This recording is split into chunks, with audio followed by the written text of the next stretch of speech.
بلکہ یہاں کمال دیکھا وہی جھک گئے اور کہا عیسیٰ اللہ کا بیٹا ہے اور عزیر اللہ کا بیٹا ہے۔ تو بندے کی یہ کمزوری ہے کہ یہاں پر کمال دیکھتا ہے وہی جھک جاتا ہے۔ اور یاد رکھنا کہ مومن اور ملحد کا فرق یہی ہوتا ہے کہ کائنات کو ایک مومن بھی دیکھتا ہے اور ایک ملحد بھی دیکھتا ہے، لیکن ملحد ظاہر پہ رک جاتا ہے اور ملحد اسباب کے پردے اٹھا کے مسبب الاسباب کی ذات کا دیدار کرتا ہے۔ جو اسباب تک رک گیا اس کو ایمان والی آنکھ نہیں ملی۔ تو سامنے محترم لوگوں نے کیا کیا کہ یہاں پر کمال دیکھا، اسی کو ابن اللہ کہہ دیا، اسی کو اللہ کا بیٹا کہنے لگے۔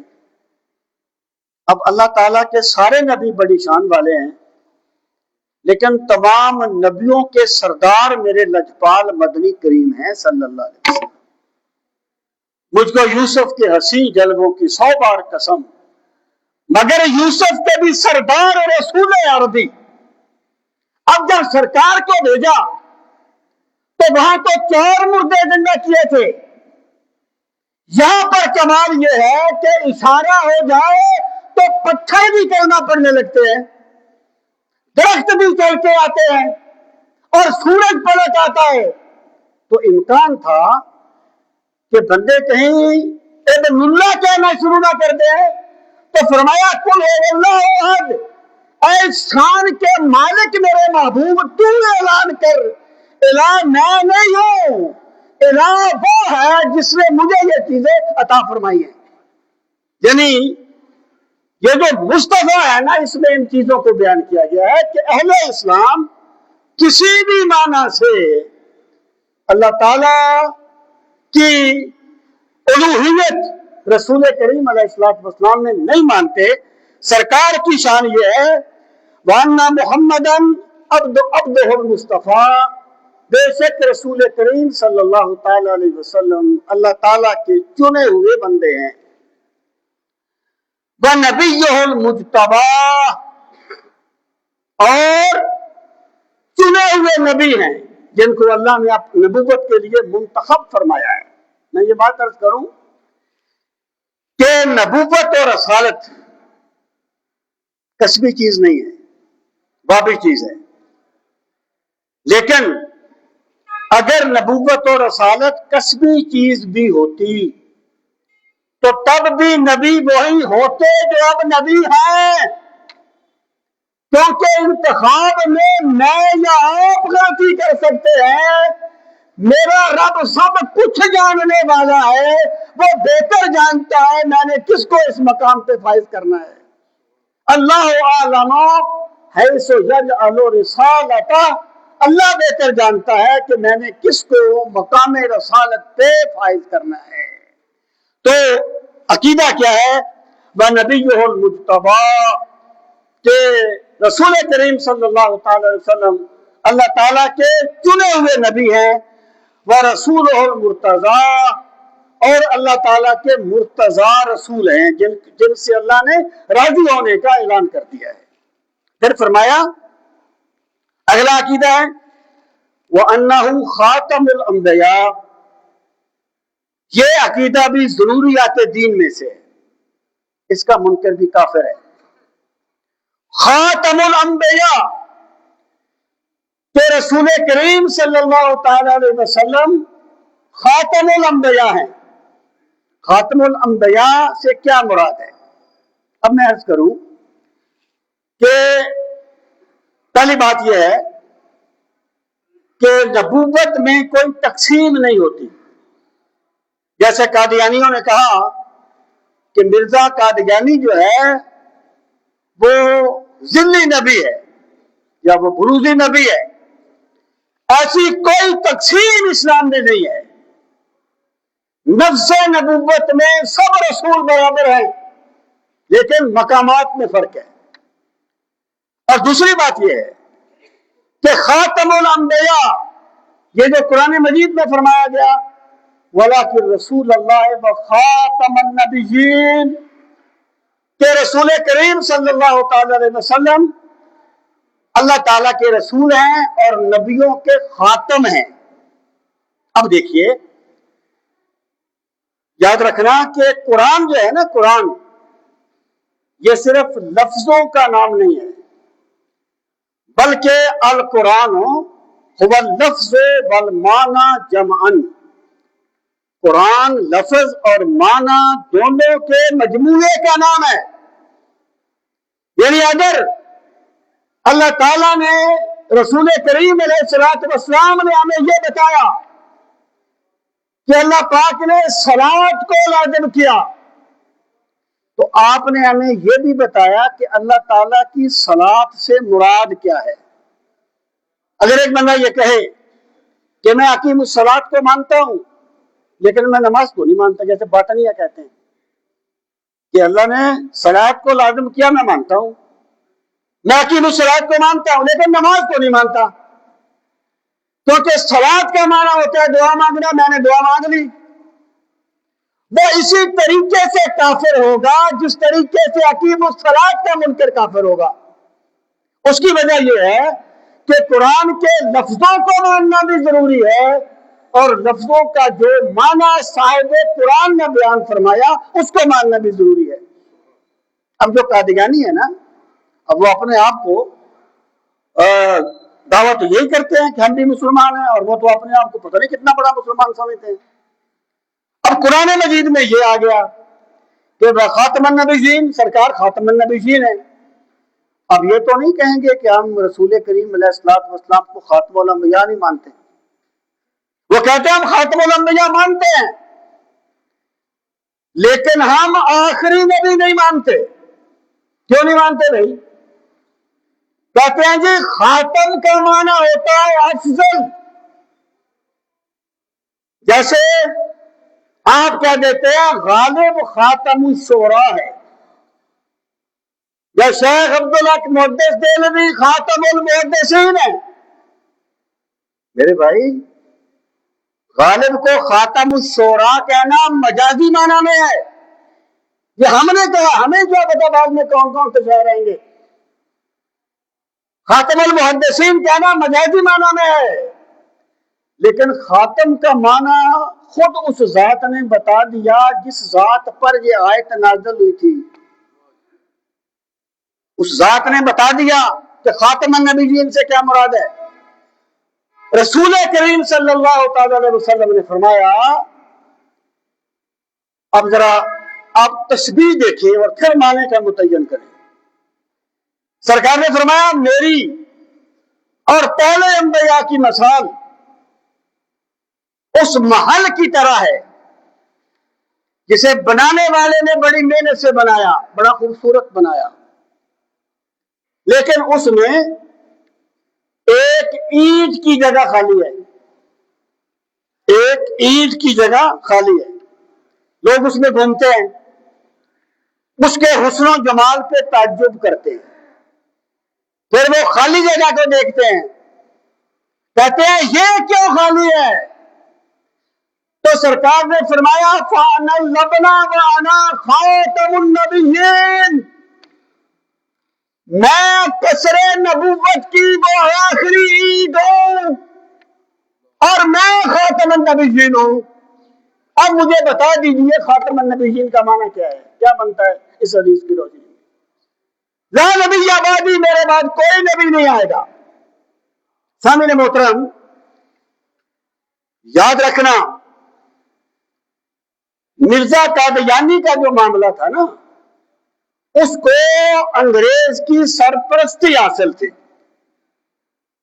ورنہ اسلام کی تاریخ میں جس بندے نے کبھی بھی نبوت کا دعویٰ کیا اس سے دلیل نہیں مانگی گئی، اس کے ساتھ قتال کیا گیا، اسے اس کے منطقی انجام تک پہنچایا گیا۔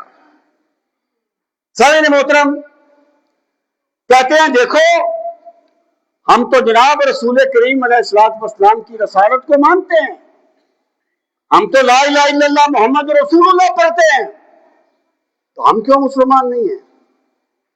میں بھی کہتا ہوں لا الہ الا اللہ عیسیٰ روح اللہ، تو میں عیسائی کیوں نہیں ہوں؟ میں کہتا ہوں لا الہ الا اللہ موسیٰ کلیم اللہ، تو میں یہودی کیوں نہیں ہوں؟ بندے کی جو پہچان بنتی ہے نا، وہ سابقہ انبیاء سے نہیں، بعد والے نبی سے بنتی ہے۔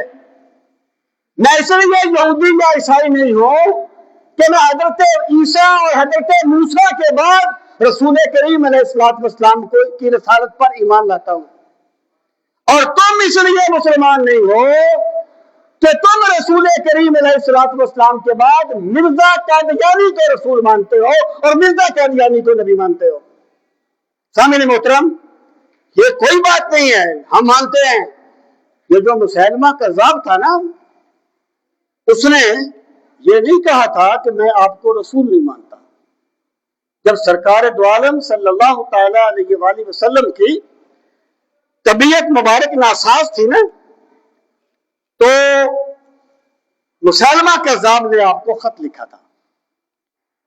اس نے خط لکھا من مسلمۃ رسول اللہ الی محمد رسول اللہ، کہ یہ خط مسلمہ اللہ کے رسول کی طرف سے محمد اللہ کے رسول کی طرف ہے۔ میں آپ کی رسالت کو مانتا ہوں، شرط یہ ہے کہ آپ کے بعد آپ کا جانشین میں بنوں گا۔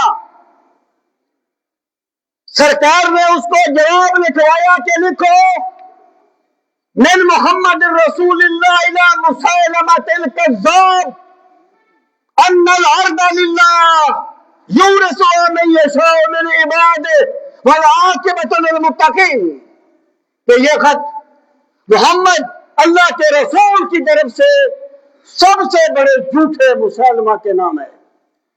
زمین کا مالک اللہ ہے، اور وہ اپنے بندوں میں سے جسے چاہتا ہے اس کا وارث بنا دیتا ہے۔ یہ آپ سنتے ہیں نا، یہ یوسف کذاب تھا، یہ فلاں بھائی، ہم بعد میں وقت دیں گے بھائی، بیٹھ جائیں، ہم بعد میں وقت دیتے ہیں سنتوں کے لیے۔ یار یہ آپ سنتے ہیں نا کذاب، یہ کذاب اس کے نام کا جز نہیں تھا، کیونکہ میرے پاک نبی نے اس کو کذاب فرمایا تھا نا، اس لیے کذاب عام ہو گیا اور ہر نبوت کا دعویٰ کرنے والے کو کذاب ہی کہا جانے لگا۔ میرے بھائی، سوال یہ نہیں ہے کہ تیرے پاس دلیل کیا ہے، سوال یہ ہے کہ اہل اسلام کا عقیدہ کیا ہے۔ حضرت ابن عباس سے شروع کر لو، 1902 میں یا 3 میں اس ملعون نے نبوت کا دعویٰ کیا تھا۔ اس وقت تک کی تمام تفسیریں اٹھا لو، کسی ایک تفسیر میں بھی آپ کو خاتم النبیین کا معنی آخری نبی کے علاوہ کوئی دوسرا معنی نہیں ملے گا۔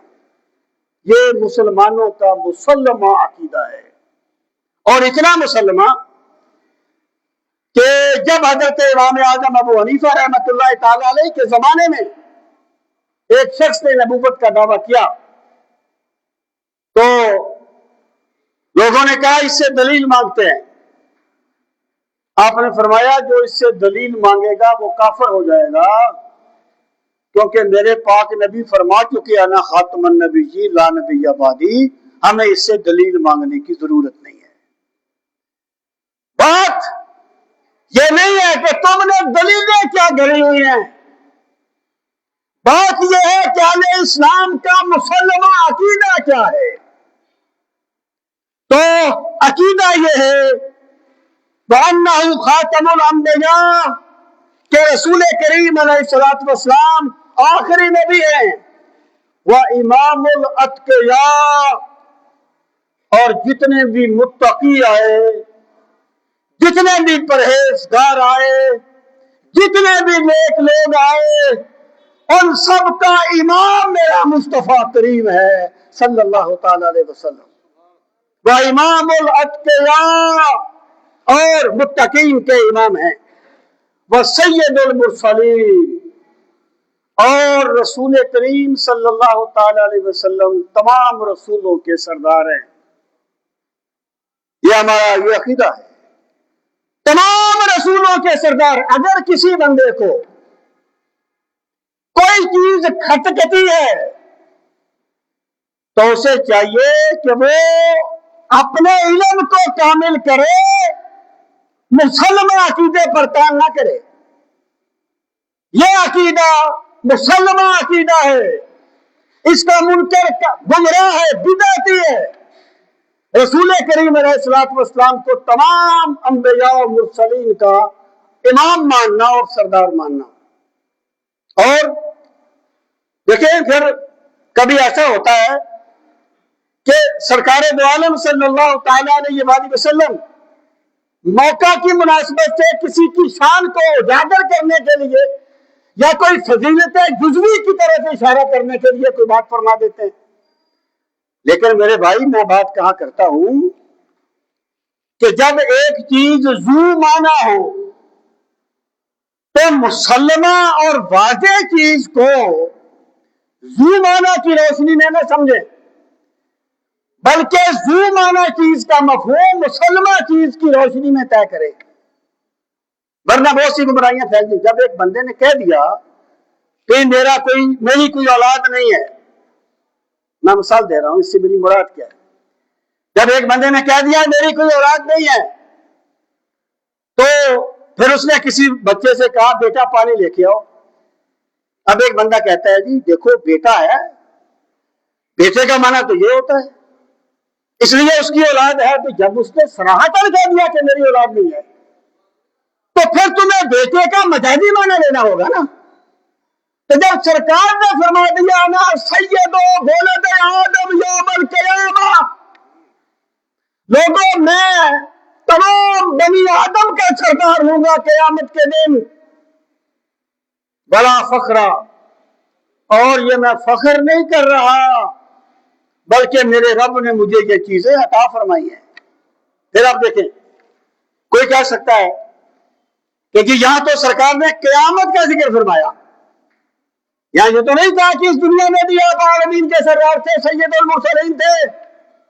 میں کہتا ہوں بھائی کسی چیز کو کہنے کا کوئی اور مقصد بھی ہوتا ہے۔ مثلا اللہ تعالیٰ نے فرمایا کہ مالک یوم الدین، اللہ تعالیٰ قیامت کے دن کا مالک ہے، تو کیا وہ دنیا کا مالک نہیں ہے؟ دنیا کا مالک بھی ہے نا۔ مالک یوم الدین کیوں کہا؟ کہ مالک تو اب بھی ہے، کوئی مانتا ہے کوئی نہیں مانتا، لیکن جب قیامت کا دن ہوگا پھر ہر کوئی مان لے گا مالک میرے رب کے سوا کوئی نہیں۔ امام المرسلین کملی والے ہیں یہاں بھی اور وہاں بھی، یہاں کوئی مانتا ہے کوئی نہیں مانتا، لیکن جب وہاں میرا رب اپنے محبوب کو مقام محمود پہ فائز کرے گا اور فرمائے گا محبوب سن توتا اشفا تو شفا، اے میرے محبوب سجدے سے سر اٹھائیے، تم مانگتے جاؤ میں دیتا جاؤں گا، تم شفاعت کرتے جاؤ میں قبول کرتا جاؤں گا، پھر ساری مخلوق مان جائے گی کہ عالمین کے سردار بھی یہ ہیں، انبیاء کے سردار بھی یہ ہیں۔ تو یہ عقیدہ ہے کہ رسول کریم صلی اللہ تعالی علیہ وسلم سید المرسلین ہیں۔ جب بندہ حدیث چھوڑ دیتا ہے نا پھر اس کی گمراہی کی کوئی انتہا نہیں ہوتی، پھر وہ کہیں بھی جا سکتا ہے، لیکن یہ مسلمہ عقائد ہے۔ وہ حبیب اور رب العالمین، میں بات کو ختم کر رہا ہوں، اور رسول کریم صلی اللہ تعالی علیہ وسلم رب العالمین کے محبوب ہیں، رب العالمین کے محبوب ہیں۔ وہ جو بندے کہتے ہیں نا کہ جناب اس آیت میں استغفر اللہ سرکار کو جھڑکا گیا ہے، یہ ان کا باطل استدلال ہے۔ میرے پاک نبی اللہ کے محبوب ہیں اور محبوبوں سے محبت کا اظہار کیا جاتا ہے، غصے کا اظہار نہیں کیا جاتا۔ وہ محبوب اور رب العالمین۔ اگلا عقیدہ ہے فَكُلُّ دَعْوَى النُّبُوَّةِ بَعْدَهُ فَغِيٌّ وَهَوَىٰ، کہ رسول کریم صلی اللہ تعالی علیہ وسلم کے بعد نبوت کا ہر دعویٰ جہنم میں لے جانے والا ہے اور انسان کی گمراہی کا نتیجہ ہے۔ نبوت کا ہر دعویٰ کسی بھی معنی میں کیا جائے کہ میں ذلی نبی ہوں، میں بروزی نبی ہوں، میں یہ ہوں، کوئی بھی تعویل ہو کسی کو نہیں دیکھا جائے گا۔ جو بھی نبوت کا دعویٰ کرے گا بغیر کسی شک کے اسے کافر کہا جائے گا اور وہ جہنمی قرار پائے گا۔ وَهُوَ الْمَبْعُوثُ إِلَىٰ عَامَّةِ الْجِنِّ وَكَافَّةِ الْوَرَىٰ بِالْحَقِّ، یہ بھی اہل سنت کا عقیدہ ہے کہ رسول کریم صلی اللہ تعالی علیہ وسلم کو پوری کائنات کے لیے، انسانوں کے لیے بھی اور جنوں کے لیے بھی رسول بنا کے بھیجا گیا ہے۔ سرکار کی رسالت کا دائرہ پوری کائنات کے لیے ہے۔ بالحق والہدی وبالنور والضیاء، آپ حق لے کے آئے، ہدایت لے کے آئے، نور لے کے آئے اور روشنی لے کے آئے۔ یہ رسالت کے بارے میں اہل سنت کے عقائد ہیں یا اسلام کے عقائد ہیں۔ قرآن کے بارے میں انشاءاللہ میں اگلے جمعے پر عرض کروں گا۔ اللہ تعالی ہمیں